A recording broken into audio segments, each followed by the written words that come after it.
Hello everyone, मैं राजू एक बार फिर से स्वागत करता हूं आप सभी का हमारे यूट्यूब चैनल एजुकेशन पर्पस में।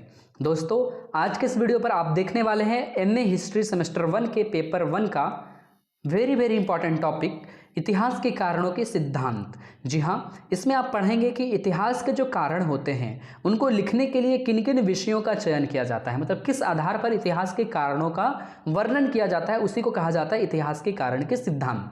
ठीक इससे पहले एक वीडियो जो है हमारे चैनल पर प्रोवाइड किया गया है जो कि इतिहास के कारण कार्य से संबंध के रिलेटेड जो है टॉपिक पर जो है वीडियो अपलोड किया गया है। यदि आपने उस वीडियो को अभी तक नहीं देखा है तो कृपया करके उस वीडियो को देख लें। यदि आप उस वीडियो के बाद इस वीडियो को देखते हैं तो कहीं ना कहीं जो है 100% जो है आपका कन्फ्यूजन दूर हो जाएगा। ठीक है, तो पहले उस वीडियो को देखें। ऊपर में मैं इसका लिंक लगा दे रहा हूँ, आप ऊपर जाकर जो है इसको देख सकते हैं। ठीक है, अब चलिए देखेंगे इतिहास के जो कारण हैं उसके क्या क्या सिद्धांत हैं, मतलब इतिहास में जो कारणों का वर्णन किया जाता है उसके पीछे कौन कौन से सिद्धांत यानी किन किन बातों का जो है ध्यान रखा जाता है, किस आधार पर इतिहास के कारणों का वर्णन किया गया है, किस आधार पर इतिहास के कारणों की व्याख्या की जाती है, ये देखेंगे। ठीक है, तो यहाँ पे देखिए शुरुआत कैसे करना आपको लिखना है। इतिहासकार द्वारा विषय की विवेचना करते समय, मतलब कोई भी चीज़ जब आप लिख रहे हो, कोई भी घटना लिख रहे हो तो उसकी विवेचना करते समय जो कारण होते हैं उन कारणों को निम्नलिखित सिद्धांतों के आधार पर स्वीकार किया जाता है कि किस आधार पर किस कैटेगरी में जो है किसको रखा जाता है, ये देखेंगे। देखिए, इसमें सबसे पहले जो सिद्धांत आता है दोस्तों वह है देवीय योजना सिद्धांत। मतलब कि इसमें यह है दोस्तों कि पहले जो इतिहासकार होते थे वे जो कारण लिखा करते थे ना, वे देवीय आधारित होते थे। मतलब उनके पीछे केवल और केवल एक ही कारण होता था कि ये देवी यानी देवताओं के इच्छा से हुआ है, और इस प्रकार से इसी को कहा जाता है देवीय योजना सिद्धांत। ये बहुत इंपॉर्टेंट है। एक चीज़ मैं यहाँ पे आपको समझा देना चाहता हूँ कि इसके अंतर्गत बहुत सारे सिद्धांत आते हैं, एक नहीं, दो नहीं, 10 नहीं, 15 नहीं, कई सिद्धांत आते हैं, लेकिन सभी को जो है यहाँ पे बताना संभव नहीं है। तो कुछ 5-6 सिद्धांत को मैं यहाँ बताऊंगा, लेकिन इसके अलावा भी यदि आप उनको पढ़ना चाहते हैं आप अलग से पढ़ सकते हैं। गूगल में सर्च करके देख सकते हैं, क्रोम ब्राउजर में देख सकते हैं, अलग सर्च इंजन में देख सकते हैं, यूट्यूब में सर्च कर सकते हैं। ठीक है, लेकिन 5-6 पॉइंट यदि आप लिखते हैं तो आपके नंबर आ सकते हैं। लेकिन यहां पे बात तब फंस सकता है कि जब एक सिद्धांत का वर्णन केवल करने के लिए दिया जाए आपको। ठीक है, जैसे कि यहाँ पे 5 सिद्धांत तो आप अपनी मर्जी से लिख सकते हैं, लेकिन यदि एक सिद्धांत के बारे में केवल लिखने के लिए आ जाए तो कैसे करेंगे। इसलिए आप थोड़ा थोड़ा हर एक सिद्धांत को क्या करेंगे, पढ़ के रखेंगे। सिंपल सी बात है, सिद्धांत मतलब कि किस बात के आधार पर इतिहास के कारणों का वर्णन किया जाएगा। ठीक है, तो इसमें देखिए क्या लिखना है कि इस सिद्धांत के अनुसार इतिहास का निर्माण भाग्य ही करता है। मतलब जो भाग्य में लिखा हो वही इतिहास में जाएगा। और ये सिद्धांत कहाँ से है, ये किस सिद्धांत से लिया गया है, देवीय योजना सिद्धांत। ठीक है, इस सिद्धांत का जो समर्थन है बहुत सारे इतिहासकारों के द्वारा किया गया, और अधिक से अधिक जो है मिस्र, बेबीलोनिया और यूनानी इतिहासकार के द्वारा किया गया था। याद रखिएगा, मिस्र, बेबीलोनिया और यूनानी इतिहास के द्वारा जो है इस सिद्धांत का समर्थन किया गया। इस सिद्धांत में आखिर था क्या दोस्तों, देखिए ये चीज़ें तो मैंने आपको समझा दिया कि जो भी चीज़ें होंगी उसके पीछे कारण कोई और नहीं, उसके पीछे कारण देवी योजना होगी, भगवान की मर्जी होगी। और इसी को कहा गया। क्योंकि ऐसा क्यों होता था, क्योंकि पहले के समय में जो है हर एक धर्म जो है कहीं ना कहीं, चाहे कोई भी धर्म हो, हिंदू हो, चाहे इस्लाम हो, चाहे ईसाई हो, चाहे चीनी लोग हो, ठीक है, इन्होंने इस सिद्धांत को अपनाया क्योंकि इनका मानना था कि कोई भी घटना जो इतिहास में होगी उसके पीछे कोई ना कोई कारण होता है, और जब वे इन कारणों का पता नहीं कर लगा पाते हैं, जब वे इन कारणों को समझ नहीं पाते हैं, तब वे क्या कह देते हैं कि ये जो भी हुआ होगा जरूर से जरूर इसके पीछे ईश्वर की इच्छा होगी, मतलब ईश्वर के चाहने से ही ये हुआ होगा। और इसी को कहा जाता है देवीय योजना सिद्धांत। क्लियर है ये कॉन्सेप्ट? यानी जहां वे किसी घटना के वास्तविक व संबंधित कारण को पता नहीं लगा पाते तो वे ईश्वरीय घटना मान लेते हैं। क्या मान लेते हैं? उन्हें ईश्वरीय घटना। आखिर ऐसा क्यों हुआ होगा पहले के समय में, ये लोग ऐसा क्यों करते होंगे? इसके पीछे कारण हो सकता है ना, हर एक चीज़ के पीछे कारण है, वही चीज़ तो आप पढ़ रहे हैं, कारण। ठीक है, हाँ चलिए मैं समझाता हूँ। पहले के जो समय था दोस्तों, उस समय में क्या था कि ब्राह्मण लोग हुआ करते थे। जैसे कि आपने देखा होगा वैदिक सभ्यता में उसी प्रकार से उसमें वर्ण व्यवस्था देखा होगा, जहाँ पे ब्राह्मण, क्षत्रिय, वैश्य, शूद्र। तो सबसे ऊपर जो पुरोहित होते थे, जो ब्राह्मण होते थे, वे कहीं ना कहीं पूरे साम्राज्य का शासन व्यवस्था का बागडोर उनके हाथों में होता था। तो जब वे एक प्रकार से जब उनके हाथों में होता था तो वे क्या करते थे, पूजा पाठ, धार्मिक अनुष्ठान। तो इस प्रकार से जो भी चीज़ें होंगी उसके पीछे कारण भगवान। ठीक है, तो यही चीज़ें हम कह सकते हैं कि प्रारंभिक समय में अधिकांश विद्वानों ने यह स्वीकार कर लिया, क्योंकि उस समय में उस समाज में ब्राह्मण व पुरोहित द्वारा शासन होता था, जो चीज़ अभी मैंने आपको समझाया। और इस तरीका से वे क्या करते थे, अंधविश्वास रखते थे। इसको अंधविश्वास भी कह सकते हैं या विश्वास भी कह सकते हैं, ये चीज़ें अभी आगे आपको बताएंगे, ठीक है, चिंता ना करें। तो इस तरीका से यह कारण जो है, यानी ईश्वर में, ईश्वर के प्रति, ईश्वर की शक्ति के प्रति जो इनका विश्वास था वह जो है एक सिद्धांत का रूप ले लिया, और इसी को कहते हैं देवीय योजना सिद्धांत। ये चीज़ें क्यों होती थी, क्योंकि पहले के लोग अशिक्षित होते थे और अज्ञानी भी होते थे। हाँ, कुछ चीज़ों के पीछे असल मायने में ईश्वरीय योजना होती है, लेकिन सभी घटनाओं के पीछे ईश्वरीय योजना नहीं होती है। ये भी कथन जो है बहुत सही है। ठीक है, चलिए यहाँ पे देखिए जो चीज़ अभी मैंने आपको समझाया, परंतु आज के आधुनिक युग में देवीय कारणों पर उतना बल नहीं दिया जाता। जब कोई इतिहासकार इतिहास लिखता है तो इसके पीछे वो बहुत सारे सिद्धांत को भी ध्यान से देखता है। जैसे इसके पीछे व्यक्ति विशेष का भी हाथ हो सकता है। जैसे कोई व्यक्ति अपने तरीके से भी क्या कर सकता है, कहीं युद्ध कर सकता है। जरूरी थोड़ी ना कि भगवान उसको भेजा है कि भाई तुम जाओ और इस एरिया में रहते हो, इस एरिया को लूट लो। वो तो व्यक्ति है ना, इसके पीछे कारण कौन है, उसके पीछे तो व्यक्ति कारण है। इसी प्रकार से प्रकृति भी कई बार कारण होती है, जैसे कहीं अकाल पड़ गया, ठीक है, कहीं बाढ़ आ गया, ठीक है। तो देखिए अब लोग कहते हैं कि ईश्वर के कारण ये सारी चीज़ें, नहीं, कोई ज़रूरी नहीं है। बारिश हुई, अधिक बारिश हुई, जिसके कारण बाढ़ आ गया, जिसके कारण कहीं विनाश हो सकता है, किसी साम्राज्य का पतन हो सकता है, किसी सभ्यता को खत्म किया जा सकता है, ह्रास किया जा सकता है, और क्या। उसी प्रकार से वैज्ञानिक प्रगति भी इसके पीछे कारण हो सकता है। वो आज के आधुनिक इतिहासकार इन सिद्धांतों का हेल्प लेते हैं। ठीक है, तो इस प्रकार से देवीय सिद्धांत के बारे में आपने देखा।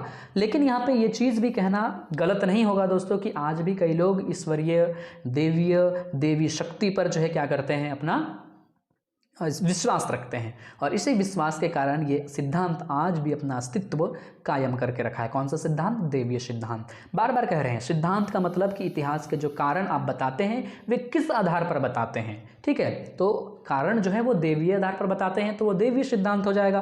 क्लियर, जो कि बहुत इंपॉर्टेंट था। चलिए दूसरे सिद्धांत की बात करते हैं। आप दूसरे सिद्धांत में क्या है दोस्तों, बुद्धिवादी सिद्धांत। अब लोगों का विकास होगा, यहाँ की सभ्यता का विकास होगा, धीरे धीरे लोगों की सोचने की प्रबलता जो है वो बढ़ेगी, सोचने की बुद्धि बढ़ेगी, बुद्धि भी बढ़ने के साथ साथ उनका विवेक, ज्ञान, तर्क, संगत तर्क शक्ति बढ़ेगी। तो इस प्रकार से अब वे बुद्धि लगाकर जो है किसी चीज़ को लिखेंगे। ठीक है, अपने पहले जो चीज़ें थी वो भगवान पर टाल देते थे, अब अपने भी दिमाग लगाएंगे, उसी को कहा गया है बुद्धिवादी सिद्धांत। तो सिंपल सी बात है, इसी को तो आपको लिखना है। चलिए लाइन बाय लाइन आपको पढ़कर बताते हैं। जैसे जैसे व्यक्तियों में तर्क संगत की प्रवृत्ति, मतलब किसी चीज को सोचने, समझने, परखने की प्रवृत्ति का विकास हो जाता है, विकास होते चला गया, उनकी बुद्धि भी बढ़ती चली गई। यानी मानव का जैसे जैसे विकास होता है ना, तो उसकी बुद्धि का भी विकास होता है। जैसे एक छोटा सा बच्चा जब जन्म लेता है, धीरे धीरे वो चलना सीखता है। पहले तो 4 पैरों में चलता है, ठीक है, उसके बाद धीरे धीरे वो जो है 2 पैरों में चलना सीखता है, और बहुत सारे ऐसे चीज़ें होती हैं जिससे वो अज्ञान होता है, जो चीज़ों के बारे में वो नहीं जानता है। जैसे कोई गर्म चीज़ हो, उसको जो है क्या करना चाहेगा, वो लपकना चाहेगा, खाने की ओर जो उसकी ज़्यादातर ध्यान जाती है। तो उस हिसाब से उसकी उस समय बुद्धि का विकास नहीं हुआ, क्योंकि उसका खुद मानवीय रूप से विकास नहीं हुआ है। और जैसे ही उसका विकास होता है, जब वो बच्चा धीरे धीरे बड़ा होता है, तो समझ में आता है कि कौन सी चीज़ें उसके लिए हानिकारक है, कौन सी चीज़ें उसके लिए लाभकारी है, किस तरीका से चीज़ों को समझना चाहिए। जैसे कोई बच्चा है, उस बच्चे को जैसे कैंडल कहीं जल रहा है, ठीक है, वो क्या करेगा, उसके और भागेगा, उसको पकड़ना चाहेगा। लेकिन जब वो इंसान बड़ा हो जाता है तो क्या इस गर्म, जिससे हीट आ रहा हो, जहाँ आग जल रहा हो, वहाँ पे अपने आप को झोंकना चाहेगा क्या,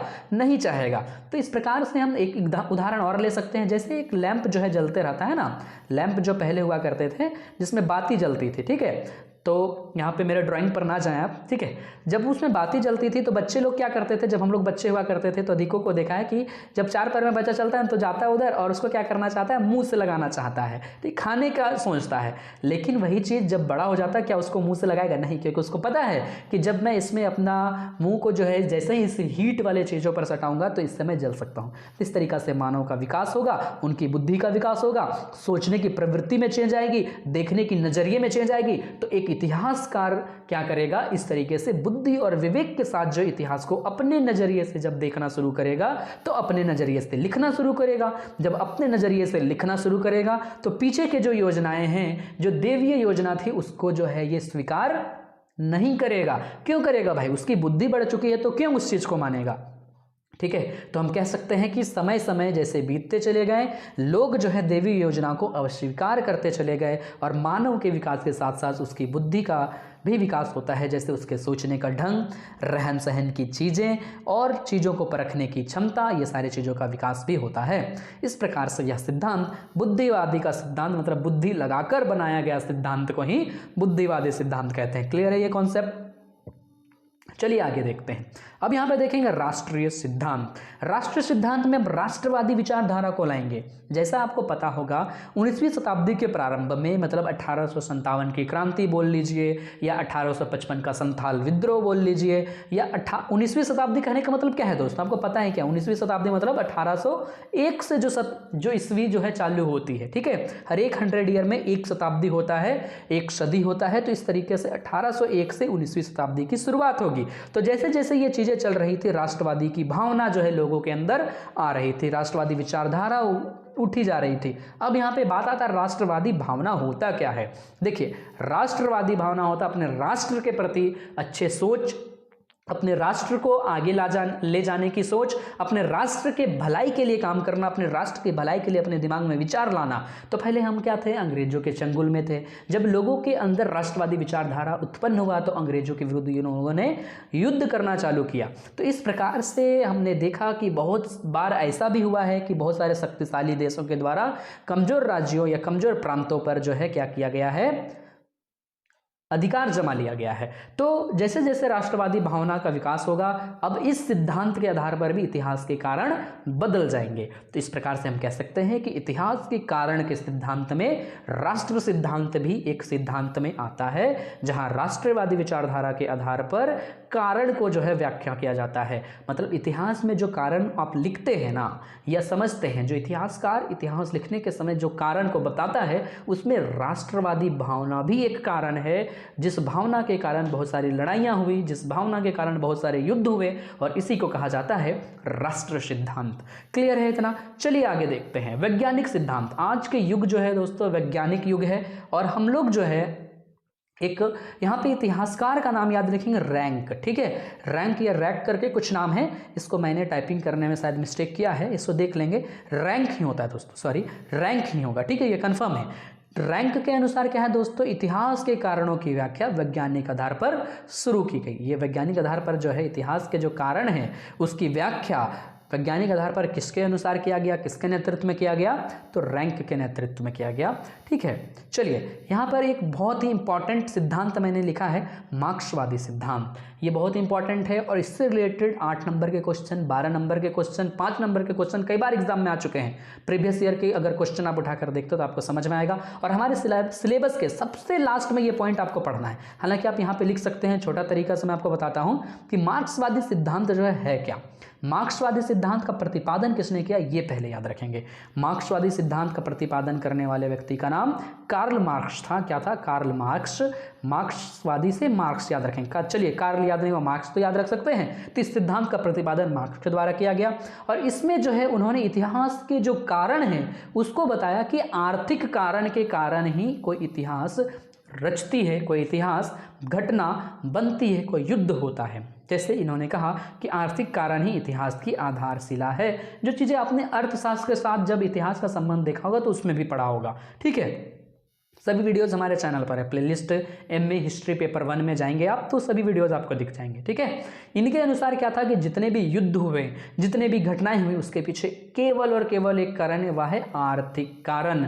लोगों की संपदा को लूटने के लिए, जब कोई संपन्न शक्तिशाली देश हो उसको लूटने के लिए, जब कोई शक्तिशाली देश जहाँ पे आय व्यय करने की क्षमता अधिक होगी तो वो शक्तिशाली देश ऑटोमेटिक बढ़ जाएगा और वो दूसरों को लूटेगा। उसके पास संसाधन की कमी नहीं होगी, जैसे युद्ध के लिए जो सामग्री होती, बम बारूद, ये चीज़ें कहाँ से आएगी? उसके पास पैसे होंगे तब तो, उसके पास अच्छे सैनिक होंगे, सैनिक पर खर्च अच्छा तरीका से करे कहाँ से? उसकी आर्थिक स्थिति अच्छी होगी तब तो। इस प्रकार से हम कह सकते हैं जो भी युद्ध या घटना होता है उसके पीछे आर्थिक कारण ही होता है।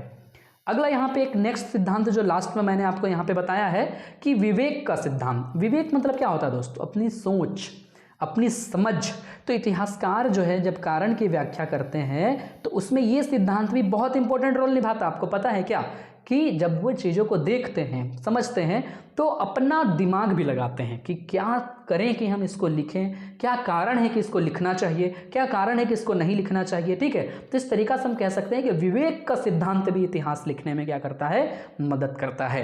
सिद्धांत मतलब इतिहास लिखने में, इतिहास को कारण को बताने में किसका मदद हम लोग लेते हैं, किसके आधार पर हम इतिहास के कारण को बताते हैं, उसी को सिद्धांत कहते हैं। इसमें आपने सबसे पहले देवीय सिद्धांत पढ़ा, फिर धीरे धीरे लोगों में बुद्धि आई तो बुद्धिवादी सिद्धांत पढ़ा, फिर राष्ट्रवादी की भावना उत्पन्न हुई तो राष्ट्रीय सिद्धांत पढ़ा। उसी प्रकार से आपने इसके बाद वैज्ञानिक सिद्धांत, मार्क्सवादी सिद्धांत और विवेक का सिद्धांत पढ़ा। इस तरीके से यहाँ पे ये श्रृंखला यहीं पे खत्म होती है। अगला टॉपिक जो है दोस्तों आपको कुछ ही देर बाद जो यहाँ पे अपलोड कर दिया जाएगा इस चैनल पर। जुड़े रहेंगे हमसे, और हमसे जुड़े रहने के लिए क्या करेंगे, हमारे इस चैनल को सब्सक्राइब कर लेंगे, और सब्सक्राइब करने के साथ साथ बेल आइकन कॉल पे सेट कर लेंगे ताकि आने वाले वीडियोज़ के नोटिफिकेशन आप तक आसानी से पहुँच जाए।